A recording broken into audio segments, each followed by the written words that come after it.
দ্বিকক্ষ বিশিষ্ট পার্লামেন্ট, যেটা বাংলাদেশের জন্য নতুনভাবে ইন্ট্রোডিউস করার প্রস্তাব হচ্ছে। তবে পৃথিবীতে এটা নতুন নয়, বহু দেশে এই দ্বিকক্ষ বিশিষ্ট পার্লামেন্ট আছে চেক অ্যান্ড ব্যালেন্স করার জন্য।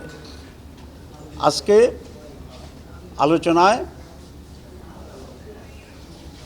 কিছু সংখ্যক দল ছাড়া সকলেই আমরা একমত হয়েছি যে দ্বিকক্ষ পার্লামেন্ট আমরা চাই।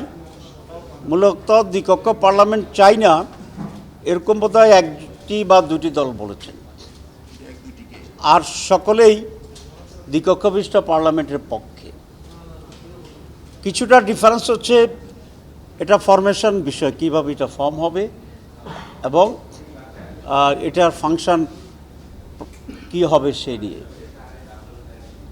এটা কমিশনের প্রস্তাব হচ্ছে পিআর পদ্ধতি, পিআর বাই ভোটার্স, ভোটারদের পিআরের সিস্টেমে এটা হবে, এটা কমিশনের প্রস্তাব।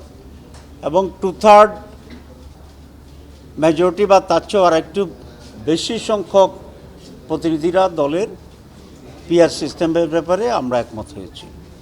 বান্ডেল থাকলে প্রতি সেনমানিতে টাকা বাঁচবে। বিকাশ সেনমানি বান্ডেল কিনে জিতুন প্রতি লেনদেনে। বিএনপি এবং তার সাথে আরও কিছু দল, যেটা লেস দেন 1/3 যেটা আমি বলেছি, এবং আমাদের এই সংখ্যাটা কমিশনের যিনি এখন ভাইস প্রেসিডেন্ট এবং মিটিংয়ের সভাপতি তার দেওয়া তথ্য অনুসারে। তো এটা আমরা মোর দেন 2/3 পক্ষে আসি। আর ফাংশনিংয়ের ব্যাপারে 2-3টা প্রস্তাব আসছে। একটা হচ্ছে সংবিধান পরিবর্তনে তাদের একটা ভূমিকা থাকবে, কেউ বলছে সিম্পল মেজরিটির মাধ্যমে, কেউ বলছে 2/3 মেজরিটি সেখানেও পাশ করতে হবে। আর 2 নম্বর হচ্ছে সেখানে কেউ কেউ প্রস্তাব করেছেন অর্থ বিলটাও সেখানে যেতে হবে। তবে অর্থ বিলের বিষয়ে তাদের একমত বা দ্বিমত হওয়ার বিষয়টি থাকবে না, তারা অবজারভেশন দিতে পারবে, সাজেশন দিতে পারবে। সেটা লোয়ার হাউস ইচ্ছে করলে অ্যাকসেপ্ট করবে, ইচ্ছে করলে অ্যাকসেপ্ট করতে নাও পারে, এবং লোয়ার হাউস যে বিলটা পাস হবে, কিন্তু for consideration, information and advice এটা উপরে পাঠানোর প্রয়োজনীয়তা অনেকে বলেছেন। এই ক্ষেত্রে কেউ কেউটাও বলেছেন যে আইন প্রণয়নের ক্ষেত্রেও আপার হাউজের একটা ভূমিকা থাকতে হবে।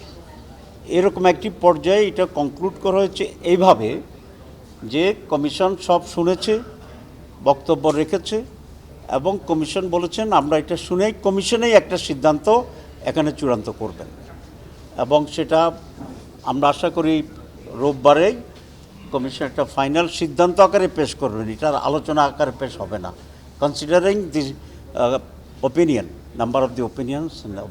সো এটা বলা যায় এক ধরনের কনক্লুশন হয়েছে এইভাবে যে more than 2/3 in favour of PR system, এবং আমরা আশা করছি এটা রোববার আমরা একটা ফাইনাল ডিসিশন পাবো ফ্রম দি কমিশন।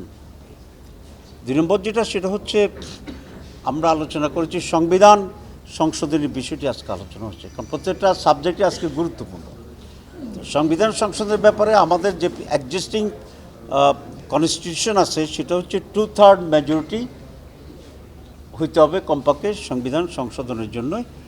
আগে গণভোটের কথা ছিল, মাঝখানে গণভোটের ইস্যুটা আওয়ামী লীগ এসে নাকচ করে দিয়েছে। তো এই জন্য প্রস্তাব হচ্ছে ফ্রম দি কমিশন যে লোয়ার হাউজে মিনিমাম 2/3 মাধ্যমে পাশ হবে, প্লাস জরুরি কতিপয় মৌলিক বিষয়ে আবার গণভোট করতে হবে। এই পোর্শনের সাথে আমরা পরিপূর্ণভাবে একমত। এখন আসছে আপার হাউস, যেটা এক্সিস্ট এখনও করছে না, করবে। যদি আপার হাউস এখানে ডিসিশন হয়ে যায় তাহলে আমরা বলেছি এখানেও 2/3 সমর্থনটি এখানে হলে ভালো হয়, এবং তারপরে আবার মৌলিক বিষয়ে সব বিষয় না, যেমন আজকে বলা হচ্ছে দাড়ি, কমা, সেমিকোলন চেঞ্জ করতে হলে গণভোট লাগবে না, কিন্তু যদি মৌলিক বিষয় হয় তাহলে আবার গণভোটে যেতে হবে। এখানে মূল প্রিন্সিপালটা হচ্ছে সংবিধান সংশোধনটাকে একটু কঠিন করে দেওয়া। আমরা আগে দেখেছি যে কোনো দল সংবিধান সংশোধনটাকেও একটু ইচ্ছামতো তারা করতে পারছে। যে প্রশ্নটা আসছিল তাহলে সরকারি দল তো এটা করতে পারবে না, আমরা এটা চাই না করতে দিতে। একটি মাত্র দল সংবিধান সংশোধন করে ফেলবে, এটা আমরা চাই না। আমরা যেটা চাই, যারাই ক্ষমতা আসে মেজরিটি দল প্লাস অন্যান্য যে দলগুলো আছে, রাষ্ট্রের প্রয়োজন হলে তো সকলেই এখানে একমত হবে। সুতরাং রাষ্ট্রের প্রয়োজনে সংবিধান সংশোধন হোক, এটা হচ্ছে আমাদের মূল principal, not for one party, for party in the power, এবং সেটা অনেক সময় পার্টি ইন্টারেস্টে যাতে না হয়।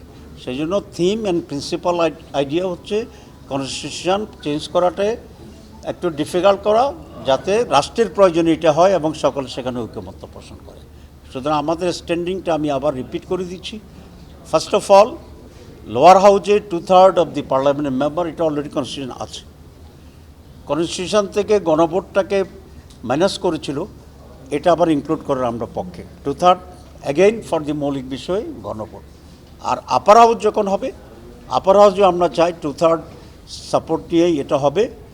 এবং যেহেতু গণভোট একবার এসে গেছে, তাহলে ওই একইটাই এখানে কভার করবে, আর নতুন করে মেনশন করার দরকার নেই।